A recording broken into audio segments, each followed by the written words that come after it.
Assalamualaikum warahmatullahi wabarakatuh.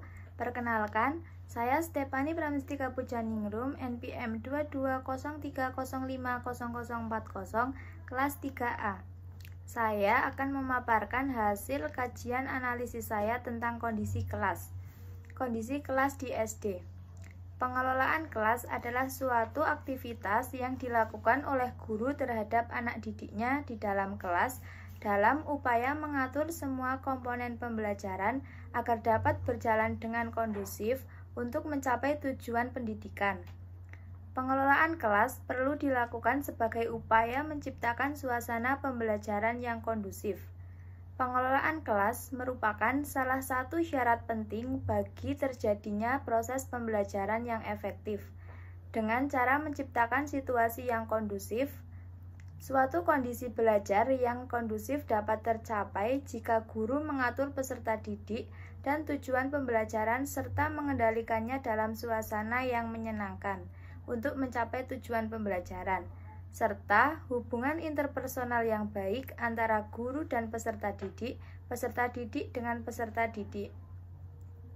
Tujuan pengelolaan kelas adalah agar setiap anak di kelas itu dapat bekerja dengan tertib, sehingga segera tercapai tujuan pembelajaran secara efektif dan efisien. Pengelolaan kelas dapat memengaruhi tingkat kualitas pembelajaran di kelas, karena pengelolaan kelas benar-benar akan mengelola suasana kelas menjadi sebaik mungkin agar siswa menjadi nyaman dan senang selama mengikuti proses belajar mengajar. Oleh karena itu, kualitas belajar siswa seperti pencapaian hasil yang optimal dan kompetensi dasar yang diharapkan dapat tercapai dengan baik dan memuaskan. Selain itu, pengelolaan kelas juga akan menciptakan dan mempertahankan suasana kelas agar kegiatan mengajar dapat berlangsung secara aktif dan efisien. Pengelolaan kelas yang baik dan terencana akan menciptakan suasana belajar yang kondusif. Dengan menciptakan suasana yang kondusif, maka hasil belajar akan meningkat.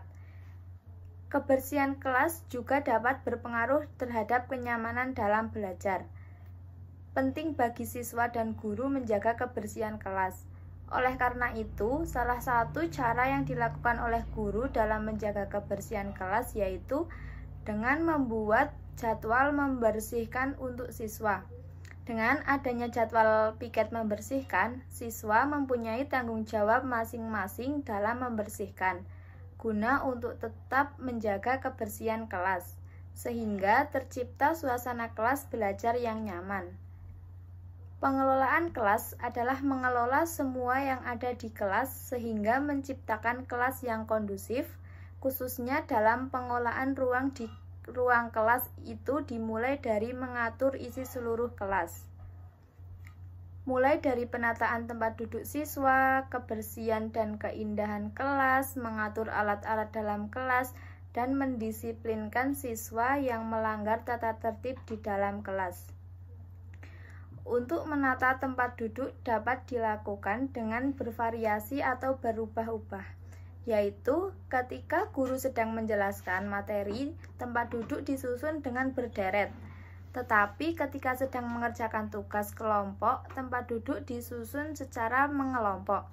Dengan membentuk U, disesuaikan dengan metode pembelajaran yang dilakukan oleh guru. Dan juga dilihat dari kondisi kelas, materi, dan peserta didik. Tujuannya agar proses belajar mengajar tidak membosankan. Dan untuk kebersihan dan keindahan kelas, guru memperhatikan sebelum memulai proses pembelajaran. Biasanya guru menyuruh anak memeriksa bawah lantai, di bawah tempat duduk dan kolong meja peserta didik ada sampah atau tidak. Jika ada peserta didik diperintahkan mengambilnya dan kemudian membuangnya ke tempat sampah yang sudah disediakan di depan kelas.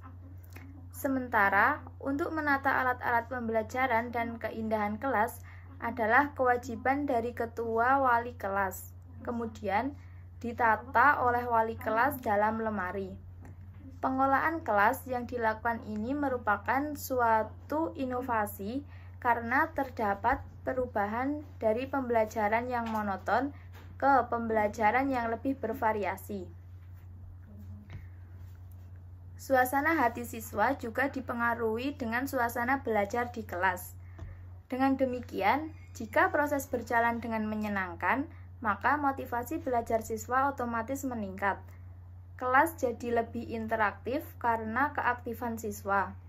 Untuk menciptakan proses yang menyenangkan, teknik penilaian pun harus disiapkan secara variatif. Ajukan pertanyaan pada siswa sesuai pada apa yang hendak diukur, agar kreativitas dan orisinalitas bangkit. Maka perlu dibuat pertanyaan terbuka. Pertanyaan ini sifatnya membuat siswa merasa tertantang untuk mencapai sesuatu yang lebih, namun tetap dalam jangkauan.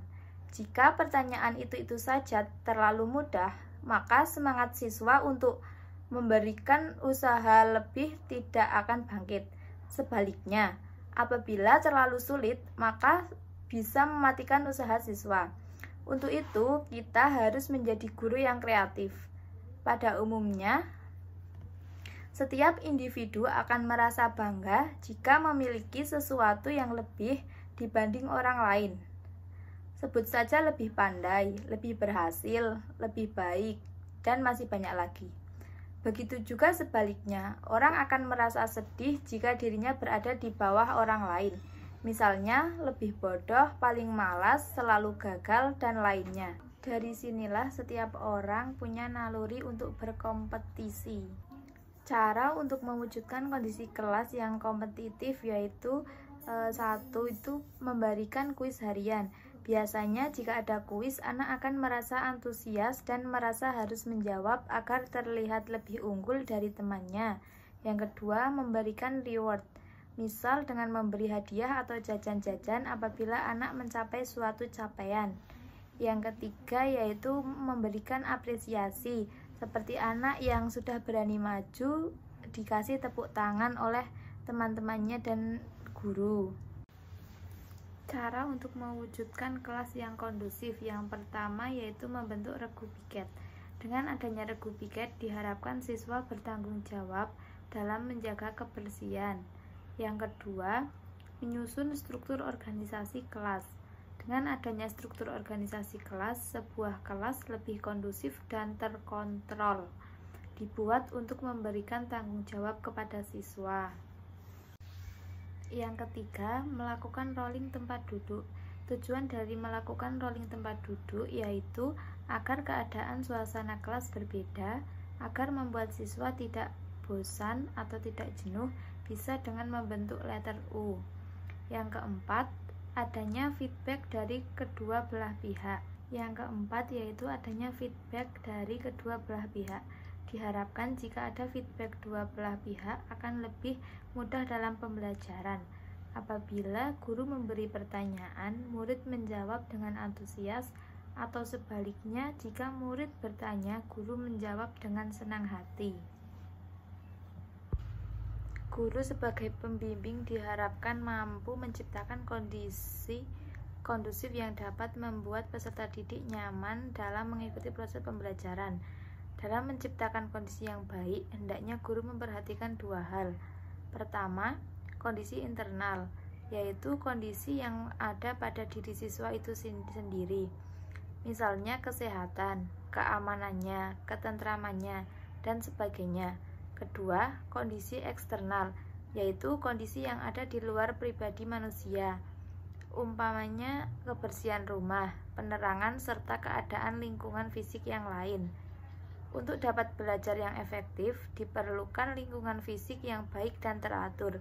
Misalnya, ruang belajar yang bersih, tidak ada bau-bauan yang dapat mengganggu konsentrasi belajar, ruangan cukup terang, tidak gelap, dan tidak mengganggu mata. Sarana yang diperlukan dalam belajar yang cukup atau lengkap. Keberhasilan dalam proses pembelajaran di kelas memang tidak semata tergantung guru, tetapi melibatkan banyak faktor, diantaranya keaktifan siswa, tersedianya fasilitas belajar, kenyamanan dan keamanan ruangan kelas, dan beberapa faktor lainnya. Sekian dari saya, kurang lebihnya mohon maaf. Wassalamualaikum warahmatullahi wabarakatuh.